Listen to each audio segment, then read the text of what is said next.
नमस्कार, आरतीच रेसिपीमध्ये आपले खूप खूप मनापासून स्वागत। तर आज आपण पितृपक्ष विशेष थापी वडी बनवतोय आणि ही वडी बनवताना मिश्रणामध्ये अजिबात गुठळी होणार नाही, त्यामुळे आपण या ठिकाणी एक खास ट्रिक सुद्धा वापरणार आहे। तर रेसिपी शेवटपर्यंत नक्की बघा। तर या ठिकाणी अर्धा चमचा जिरे, 10 ते 12 लसूण पाकळ्या, 4 ते 5 हिरव्या मिरच्या आणि पाव चमचा ओवा घेतलाय। सुरुवातीला ही मसाले आपल्याला पाणी न टाकता ग्राइंड करायची आणि त्यानंतर थोडंसं पाणी टाकून या मसाल्याचं जाडसर वाटण तयार करून घ्यायचे। तर या ठिकाणी मसाल्याचं मी जाडसर वाटण तयार करून घेतले। आता हे वाटण थोड्या वेळासाठी बाजूला ठेवून देऊ। त्यानंतर या ठिकाणी मी मिक्सरचं भांडं घेतलं। आता या भांड्यामध्ये मोजून आपल्याला एका वाटीने 1 वाटीभर बेसन पीठ टाकून घ्यायचे। त्यानंतर ज्या वाटीने आपण बेसन पीठ मोजून घेतले त्याच वाटीने बरोबर 2 वाट्या पाणी या बेसन पिठामध्ये टाकून घ्यायचं आहे। आता हे पाणी आणि बेसन पीठ आपल्याला मिनिटभर मिक्सरमध्ये फिरून घ्यायचे। फिरून घेतल्यानंतर तुम्ही बघू शकता बेसन पीठ पाण्यामध्ये छान मिक्स झाले आणि मिक्सरमध्ये बेसन पीठ असं फिरून घेतल्यामुळे आपली थापी वडी बनवताना बेसन पिठाची अजिबात गुठळी तयार होत नाही। आता फिरून घेतलेलं बेसनाचं मिश्रण थोड्या वेळासाठी आपल्याला बाजूला ठेवून द्यायचे। त्यानंतर मी गॅसवर कढई ठेवली आणि कढईमध्ये 2 चमचे तेल टाकून घेतले। तेलामध्ये आपण जे जाडसर मसाल्याचं वाटण तयार केलं होतं ते टाकून घ्यायचे आणि मिडियम आचेवर 2 ते 3 मिनिटं हे वाटण परतून घ्यायचे।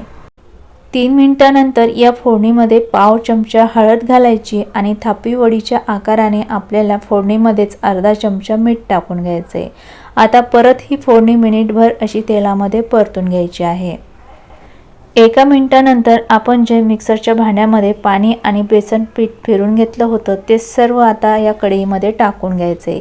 या ठिकाणी आपल्याला गॅसची फ्लेम मिडियमच ठेवायची आहे आणि मिडियम आचेवरच आता हे बेसन पिठाचं मिश्रण आपल्याला छान मिक्स करून घ्यायचे।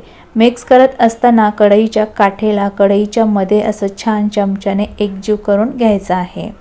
सुरुवातीला हे मिश्रण पातळ जरी वाटत असेल पण जसं जसं हे मिश्रण गरम व्हायला लागतं तसं तसं या मिश्रणाला छान दाटसरपणा यायला लागतो आणि हे मिश्रण छान घट्ट होईपर्यंत आपल्याला सतत असं चमच्याने हलवत राहायचं आहे।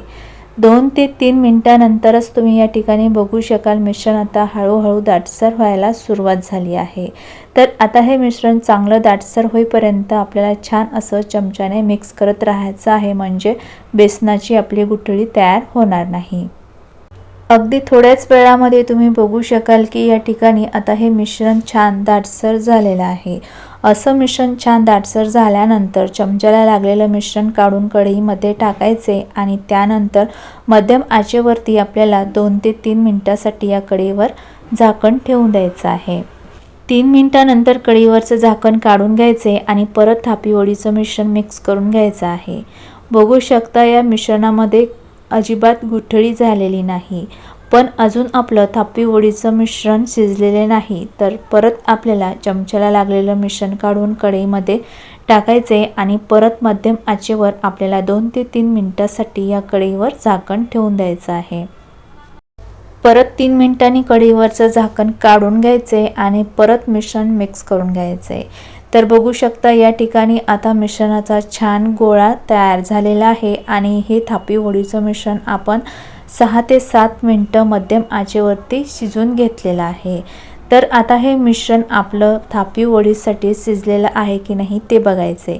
तर एका वाटीमध्ये पाणी घ्यायचे, पाण्यामध्ये हात बुडवायचा आहे आणि या मिश्रणावरती असा हात दाबून बघायचा आहे। तर बघू शकता हाताला मिश्रण चिटकत नाही, म्हणजेच आपलं थापी वडीचं मिश्रण शिजलेलं आहे। तर या ठिकाणी आता गॅस बंद करून घ्यायचा आहे। त्यानंतर थापी वडी थापण्यासाठी इथे मी एक प्लेट घेतली आणि प्लेटला थापी वडी चिटकू नये म्हणून थोडंसं तेल लावून घेतलंय। तर शिजून घेतलेलं थापी वडीचं सर्व मिश्रण आपल्याला या प्लेटमध्ये काढून घ्यायचं आहे। त्यानंतर थापी वडी थापण्यासाठी एका वाटीमध्ये पाणी घ्यायचे, पाण्यामध्ये हात बुडवायचा आहे, म्हणजे आपल्या हाताला चटके बसणार नाही आणि थापी वडीचं मिश्रण गरम असतानाच आपल्याला हाताने हे मिश्रण या प्लेटमध्ये थापून घ्यायचं आहे। तर या ठिकाणी थापी वडीचं मिश्रण मी सगळ्या बाजूने व्यवस्थित हाताने थापून घेतलेलं आहे।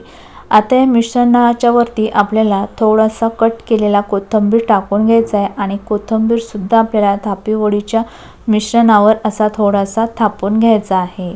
आणि त्यानंतर हे थापी वडीचं मिश्रण थंड होण्यासाठी आपल्याला फक्त 10 मिनिटं बाजूला ठेवून द्यायचं आहे। तर या ठिकाणी 10 मिनिटांमध्येच आपलं थापी वडीचं मिश्रण पूर्णपणे थंड झालं। आता आपण थापी वडीच्या वड्या चाकूने कट करून घेऊ।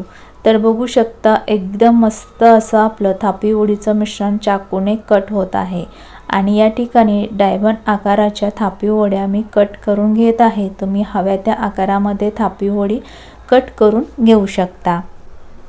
आणि या ठिकाणी बघू शकता अगदी सहज प्लेटमधून आपल्या कट केलेल्या थापी वड्या सुद्धा निघत आहे आणि बघू शकता एकदम मस्त मऊ लुसलुशीत या ठिकाणी आपली थापी वडी तयार झाली आहे। अतिशय सोप्या पद्धतीने कोणालाही सहज जमतील अशा आपण आज पितृपक्ष विशेष थापी वड्या बनवलेल्या आहे। तर या ठिकाणी थोड्याशा थापी वड्या मी सर्विंग प्लेटमध्ये काढून घेतल्या। तुम्ही बघू शकता मस्त थापी वडी तयार झाली आहे। तर पितृपक्षामध्ये माझ्या पद्धतीने अशा थापी वड्या नक्की करून बघा आणि तुम्हाला ही रेसिपी आवडली असेल तर रेसिपीला लाईक आणि चॅनलला तुम्ही अजूनही सबस्क्राईब केलं नसेल तर प्लीज सबस्क्राईब करा। परत भेटूयात पुढच्या व्हिडिओमध्ये, तोपर्यंत बाय बाय, टेक केअर।